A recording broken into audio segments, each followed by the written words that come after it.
Volvemos a Caracas porque la Asamblea Nacional, controlada por el chavismo, reanuda hoy jueves el debate clave sobre la ley de amnistía en medio de una creciente presión social por las liberaciones de presos políticos y una huelga de hambre de familiares que exigen resultados concretos. Tras el aplazamiento la semana pasada debido a un artículo que condiciona la amnistía a la presentación de beneficiados ante tribunales, los allegados de detenidos exigen que la ley garantice la libertad inmediata de sus seres queridos. En un país donde organizaciones como Foro Penal calculan que aún hay más de 600 presos políticos pese a excarcelaciones recientes. Luis Laya, periodista permanente de NTN 24 en Caracas, tiene toda la información. Luis, adelante. Hola, buenas tardes. En Venezuela, este jueves continuaría la segunda discusión de la ley de amnistía que fue frenada en el artículo 7 el jueves pasado. El Parlamento Nacional ha convocado sesión con un único punto en el orden del día y es la segunda discusión de esta ley. Recordemos que se quedó en el artículo 7, el que hablaba de que toda persona que quiera ser beneficiaria de esta ley tendría que presentarse ante un tribunal. Esto implicaría que si hay un proceso contra estas personas, pudieran ser incluso detenidos al entrar al país o al irse a presentar ante los órganos competentes. Esto dificultaría el proceso y haría revictimizante la situación, según han alertado distintos analistas. Escuchemos. Escucharon fueron cosas como clemencia, como perdón, como esto no se trata de un acto de debilidad, como que con una actitud donde además se está presumiendo la culpabilidad de quienes van a ser objeto de la amnistía, cuando precisamente la sociedad civil y las víctimas estamos todos muy claros de que las personas que están detenidas por razones políticas son absolutamente inocentes. Entonces, cuando ya se está partiendo del hecho de la culpabilidad de quienes van a ser objeto de la amnistía, ya es algo negativo.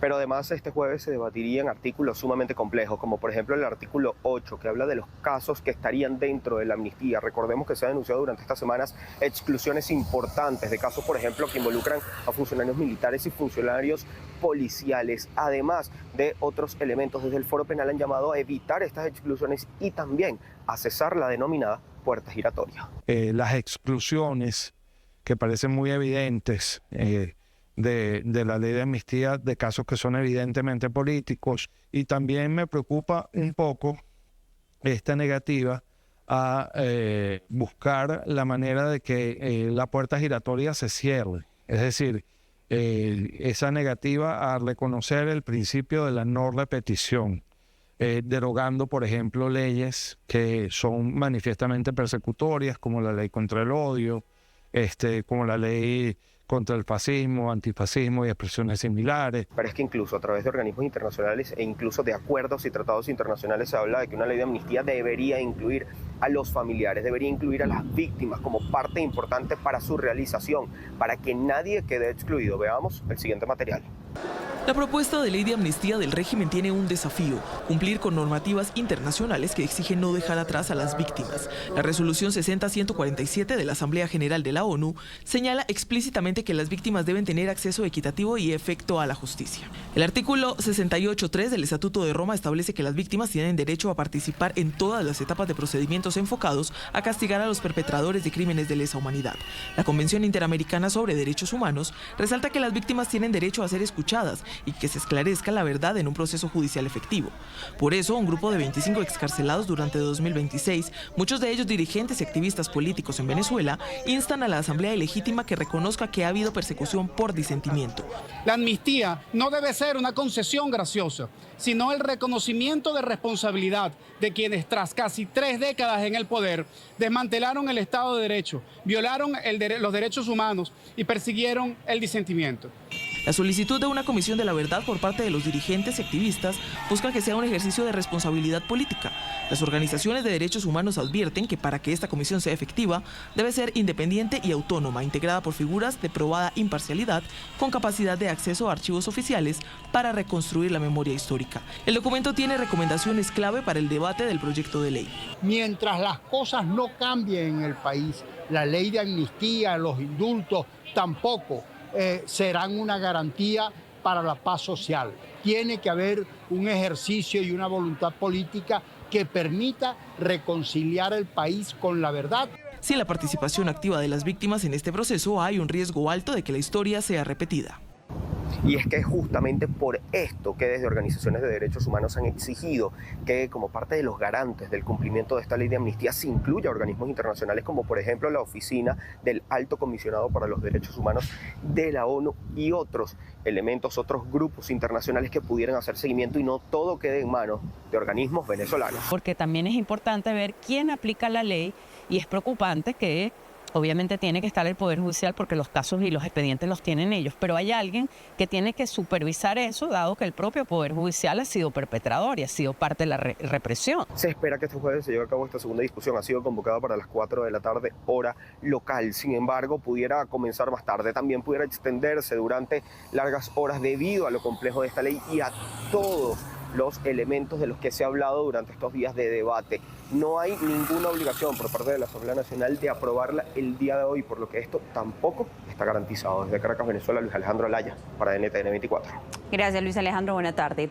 Delcy Rodríguez confirmó que habló con Gustavo Petro y dijo que ambos sostendrán una reunión presencial, según ella, para hablar de energía, seguridad y economía. La encargada del régimen reveló que en una conversación telefónica acordaron el encuentro. Por su parte, la Casa de Nariño, que tras la caída de Maduro había invitado a Delcy Rodríguez a Bogotá, reveló que la llamada versó sobre la posible venta de electricidad ante la escasez en Venezuela en los últimos años. Aunque no precisaron la fecha ni el lugar de la reunión entre el mandatario colombiano y la encargada del régimen, NTN 24 conoció la semana pasada que la cita estaba prevista para esta semana.